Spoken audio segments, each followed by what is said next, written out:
Now this is the showdown we needed. Welcome to Theories About Things, where I pitch my theories on why some things are the way they are. Today, I'll be talking about my theory on why the manosphere will one day collapse. Alright, let's get into it. First, let's do a quick refresher to bring everyone up to speed. Unless you were on a journey in the mountains to unplug and find yourself, you probably saw that the chief executive of a company called Astronomer recently got caught on the Jumbotron at a Coldplay concert spooning a colleague who happened to not be his wife. For the record, that colleague was also cheating on her husband. Besides giving us a full tank of gasoline for social media debauchery, this whole incident sparked a very interesting debate about marriage from two completely opposing sides of the topic. The debate first got its legs on X when political and cultural podcaster Matt Walsh posted this tweet on X. I'll just briefly summarize the tweets on screen.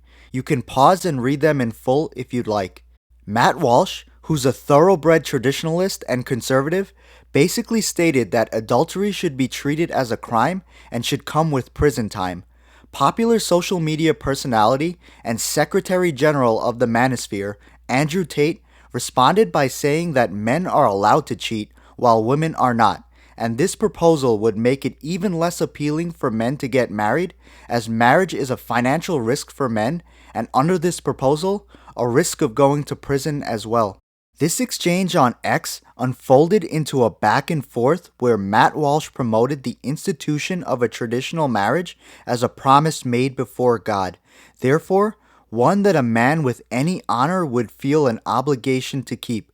He also advocated for traditional marriage as the only path to true happiness, and exclaimed that it's the responsibility of a true man to lead his family and provide a good example for his children so they become good and moral people. He also made the argument that monogamy and traditional marriage are markers of a civilized society.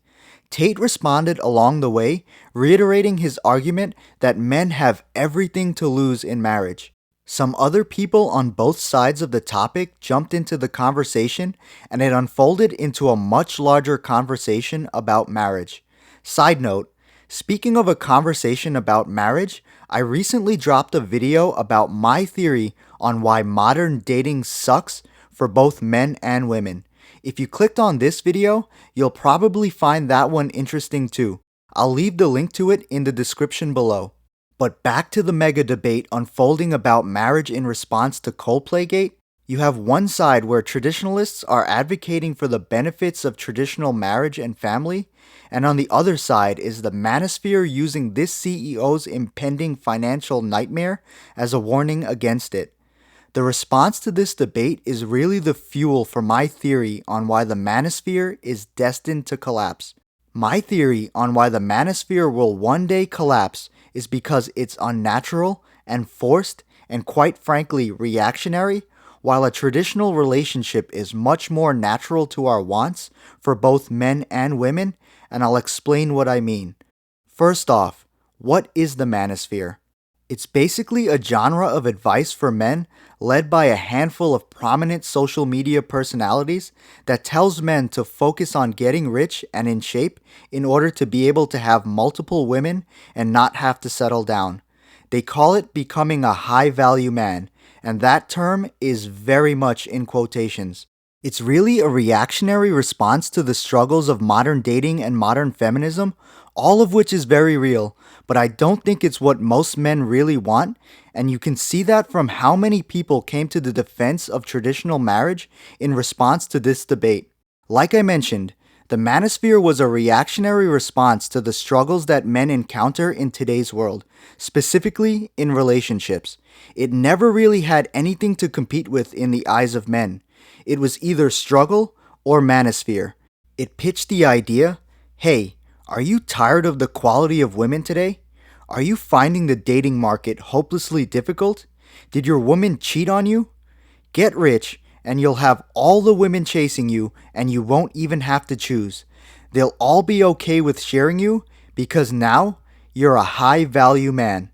Then the CEO of Astronomer got on the Jumbotron at a Coldplay concert and violated every HR policy in the book and started a conversation about marriage where the other side of the conversation entered the arena to give men another option to look at.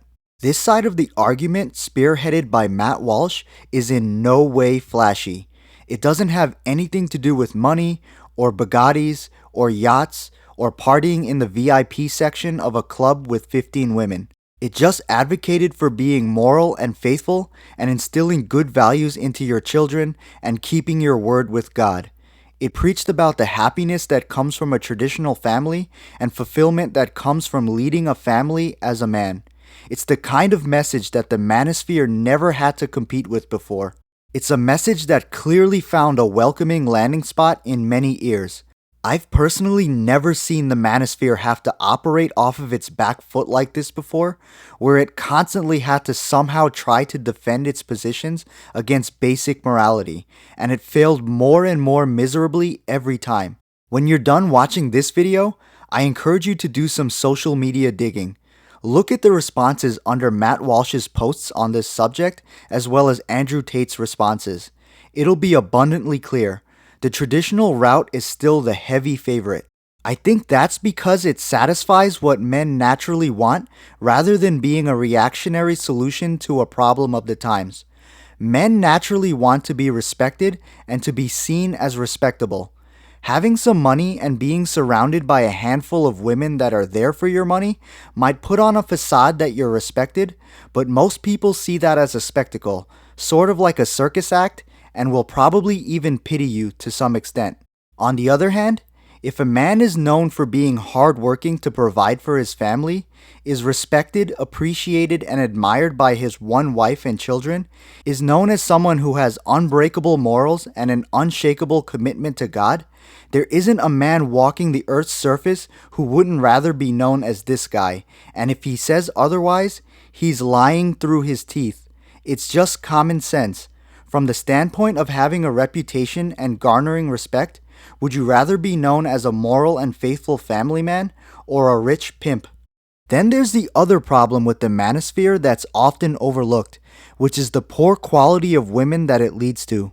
If a woman is chasing a man with money and is okay with sharing him knowing that he's with other women, that by definition is a low-value woman. If you're with this kind of woman in a Mercedes, you'd better hope a Ferrari doesn't pull up beside you. Andrew Tate, in a post on X during the same time frame of this debate, so presumably to showcase the lifestyle that his side of the debate is advocating for, posted a screenshot of a woman in his direct messages begging for his attention, to whom he never responds.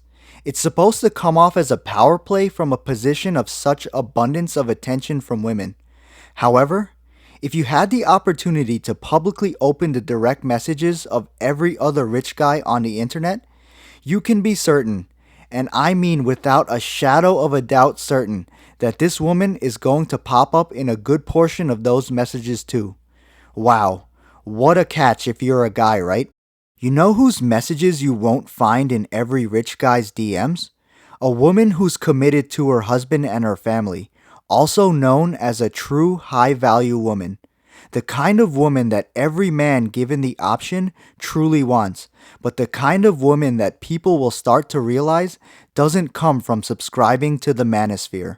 And that's my theory on why the Manosphere will eventually collapse. It's a reactionary solution to today's very real problems, but men naturally want something else. Men naturally want a true high-value woman that's only his. Men naturally want to be respected and admired by his peers and his family for living life the right way. If someone came up to one of your peers on the street and asked if he knew an honorable, hard-working family man, someone whose wife admires him and whose family loves him, and whose peers look up to him as an inspiration of someone who lives life the right way, and someone who has the highest standard of morals that they know, and if you're the first person who comes to that person's mind, there is no man on earth who wouldn't want to be that guy and have that life over anything else. Unfortunately, the Manosphere doesn't deliver this. Men might get some money out of it, and they might get some passed around women who post underwear pictures on Instagram, but they won't get the life and the respect and the reputation that they naturally desire.